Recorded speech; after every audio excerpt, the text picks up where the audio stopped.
오늘 데일리 브리핑은 워싱턴 한면택 특파원 연결합니다. 안녕하십니까?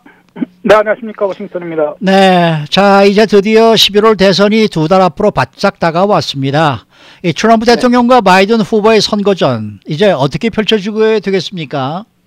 네, 오늘이 D-63일입니다. 네. 3일 남았는데요. 네. 또 미국의 선거에서는 노동절의 표심이 결정된다는 말이 있습니다. 그야말로 이제 두 달밖에는 남지 않았기 때문에 우리 식으로 표현한다면 진검승부를 펼치는 그런 상황이라고 할 수 있습니다. 조금 상황이 급변하고 있는 것 같은데요.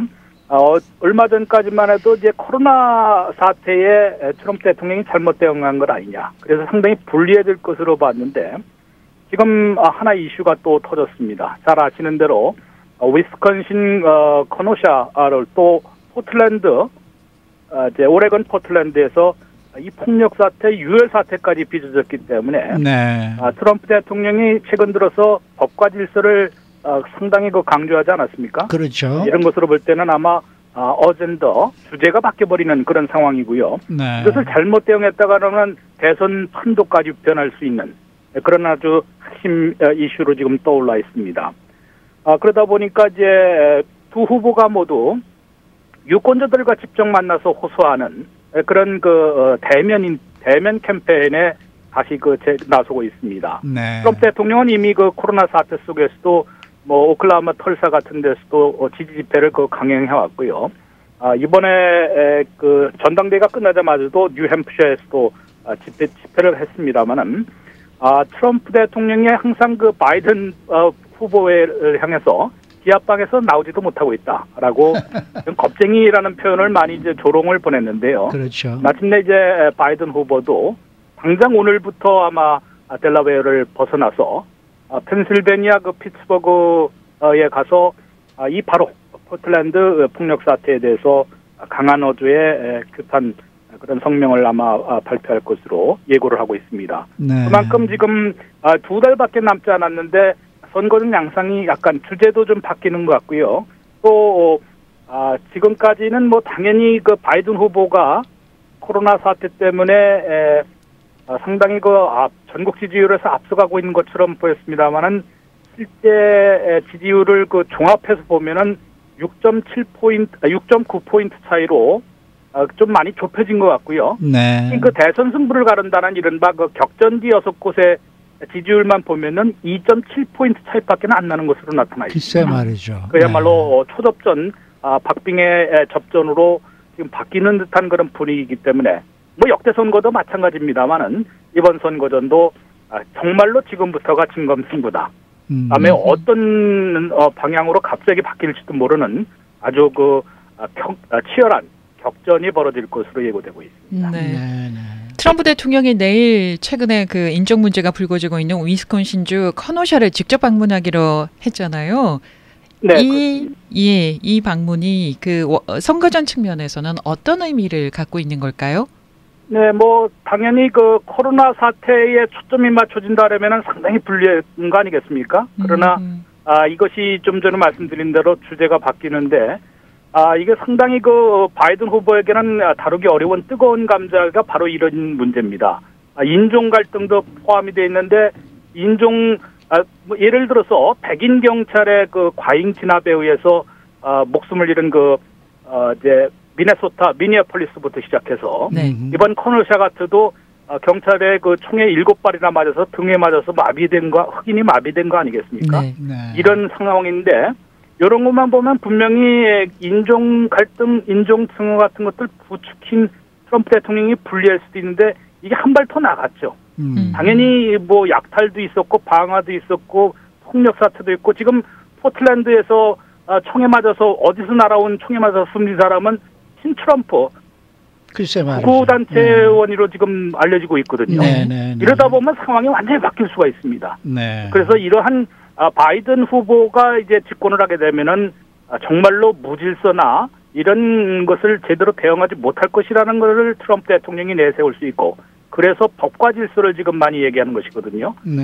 이러다 보면은 이제 현장에서는 좀 오지 말아라라는 그런 얘기도 있다고 합니다만은 그래도 트럼프 대통령은 누구 말 듣지 않는 분이기 때문에 그냥 아마 내일 가서 정말로 이 폭력 사태를 규탄하면서 이 공권력에 대해서는 엄정한 그런 집행을 강조할 것으로 예상이 되고 있습니다. 그런데 바이든 후보도 당연히 폭력 사태는 규탄하겠습니다만은 그렇다고 해서 또 인종 갈등 문제를 또 그냥 넘어가기도 어렵고요. 그렇죠. 자칫하기에는 폭력 사태만 규탄하면은 경찰의 공권력 남용이나 그것보다는 경찰을 또 공권력 남용으로 규탄해서는 그러면은 무질서를 그냥 내버려 두란 말이냐 이런 소리가 듣기 십상이기 때문에 네.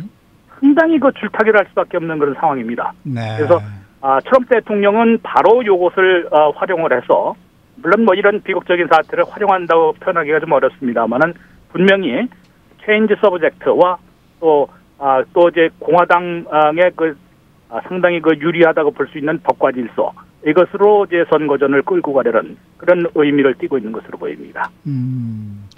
자, 그렇다면 바이든 후보가 이제 델라웨어를 벗어나서 유권자들과 직접 만날 채비를 하고 있다라고 말씀을 하셨는데 이 바이든 후보는 어떤 전략으로 지금 맞설 것 같습니까? 네, 바이든 후보는 어떻게 보면 선거 판세를 분석하면 상당히 유리한 구도입니다. 지금까지도 네. 아직은 그런데요. 그 이유가 이제 양쪽에서 공통으로 6개 주를 그야말로 배틀그라운드 격전지로 꼽고 있거든요. 네. 이 6곳에서 누가 많이 얻느냐에 따라서 백악관 주인이 가려지는 그런 선거가 될 것으로 보이는데 바이든 후보의 그 계산으로 보면은 이곳 중에서 펜실베니아, 오늘 방문하는 펜실베니아, 또 미시건, 위스콘신 이 지역은 20년 이상 민주당 아성이었습니다. 그런 것이 지난번 4년 전에 트럼프 대통령에게 빼앗긴 것이거든요. 네. 그러니까 요것만 이 세 곳만 다시 빼앗아 온다 그러면은 탈환한다 그러면은 대학권에 아주 상당히 근접할 수 있는 그런 선거 구도입니다. 그래서 이 6군데를 뭐 당연히 최소한 3군데 탈환하는 것을 물론이고 이런 미네소타와 애리조나까지 지금 넘보는 좀 확대를 해서 오하이오 같은 데는 항상 접전이거든요. 네. 공화당이 계속 우세를 했습니다만은 계속 접전을 벌이는 오하이오나 이른바 러스트벨트 지역을 석권을 하겠다는 것이 바이든 후보의 전략이고 네. 그래서 아이오와까지 차지한다라면은 뭐 아주 쉽게 승리할 수 있다라는 전략을 보이는 것 같습니다. 그런데 지금처럼 하면은 슬리핑 조 또 베이스먼트에서 벗어나지 못하는 비겁한 이런 인식을 줄 수가 있기 때문에 트럼프 대통령이 계속 그렇게 공격을 하다 보니까 참 코로나 사태에 적극 대응하기 위해서는 다 마스크도 써야 되고 후보 전당대회에서도 그렇지 않습니까? 네. 위스콘신 밀워키에서 했는데 거기 가보지도 못했거든요. 이러다 보니까 이게 참 그렇다고 해서 이걸 또 트럼프 대통령 따라하게 하면은 또 말이 나올 것이고 네. 이러다 보면 상당히 쉽지만은 않은 그런 선거 전략을 펴는데 그래도 많은 주변에서 민주당 진영이나 참모들은 유권자들과 직접 만나야 된다. 그런 얘기를 많이 하고 있다고 합니다. 그래서 본인 스스로도 이제 한 4군데를 얘기했거든요. 위스콘신, 미네소타, 펜실베니아, 애리조나 이런 데는 내가 직접 가겠다. 아마 미시건도 여기 들어있는 것 같고요. 그래서 오늘부터 시작은 됐습니다. 벌써 이제 노동절 전후로 해서도 직접 유권자들과 만나서 물론 마스크도 쓰고 소규모로 모이게 하고 거리두기도 지키는 그래서 트럼프 대통령의 무책임한 그런 유세하고는 좀 다른 모습을 보이면서까지 그래도 유권자들에게 직접 얘기를 해야지 버추얼로만 했다가는 아무런 감동을 못 일으킨다는 것이죠. 그러면은 바람을 일으키지 못한다 그러면은 충성도에서는 상당히 지금 떨어지지 않겠습니까? 열성 트럼프 지지자들에 비해서 열성적인 바이든 지지자는 아무래도 좀 떨어진다는 것이 대체적인 관측이기 때문에요. 그것을 극복하기 위해서 직접 이제 대면 인퍼슨 캠페인에 나서고 있는 것으로 해석이 되고 있습니다. 네, 한면택 특파원께서 보시기에 조 바이든이 과연 그만큼의 준비가 돼 있다고 보십니까? 네, 사실은 30년 상원의원 했고요. 네. 부통령 8년 했으니까 상당히 자격 조건 같은 경우는 충분히 갖춰졌다고 볼 수 있는데요. 네. 문제는 상당수 유권자들이 이게 그런 여론조사도 있지만은 트럼프도 싫지만은 바이든은 더 싫다는 그런 유권자층이 꽤 있거든요. 예. 이게 이거 다 일일이 세워보질 못해서 그렇지 이거를 어떻게 그런 인식을 갖다가 뚫고 일어나느냐. 상당히 그것이 이제 관건 아니겠냐 그러는데 그것은 오로지 딴 사람이 해줄 수 있겠습니까? 본인이 이것을 그렇죠. 그걸 뚫고 일어났어야 되는데 한번 분수령이 지금 9월 29일입니다. 네. 1차 첫 번째 토론에서 트럼프 대통령은 암만 누가 뭐라 해도 뭐 흔들리는 양반이 아니거든요. 그렇죠. 네. 근데 바이든 전 부통령은 정말로 잘못했다면 거기에 말려서 오죽했으면은 낸시 펠로시 하원 의장이 토론하지 말아야 된다는 소리까지 하겠습니까? 네. 이러다 보니까 이게 이제 정통 워싱턴 인사이더들이 그게 큰 약점의 하나입니다. 네. 자기가 공격적으로 나서야 되는데 그럴 때는 또 역공당하거나 아니면은 또 자기의 진면목이 드러날까봐 잘 못하고 그사가 또 너무 움츠리면 아무런 바람도 못 일으키고 이런 상당히 어려운 상황이고 인종 문제 지금 폭력 사태도 그런 거 아니겠습니까? 그렇죠. 이쪽을 얘기하면은 저쪽에서 공격당할 것이고 저쪽을 얘기하면은 뭐 이쪽이 돌아서고 그러니까 지금 바이든 부통령에 대해서 흑인 표심이 그렇게 충성스럽지가 않습니다. 네. 옛날에 해리스 후보가 경선에서 공격했던 게 바로 그거 아니겠습니까? 네.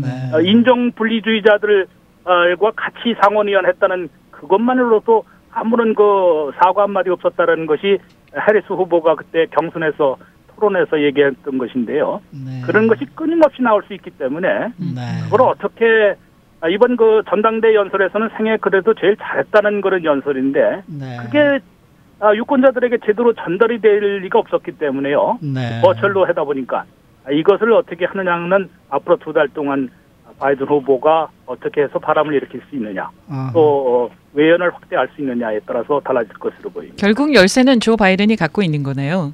그렇죠. 누구나 누가 대신해 줄 수 있겠습니까? 본인들이 다 해야 되는 거죠. 네. 오늘 말씀 잘 들었습니다. 네, 고맙습니다. 네, 워싱턴 한면택 특파원이었습니다.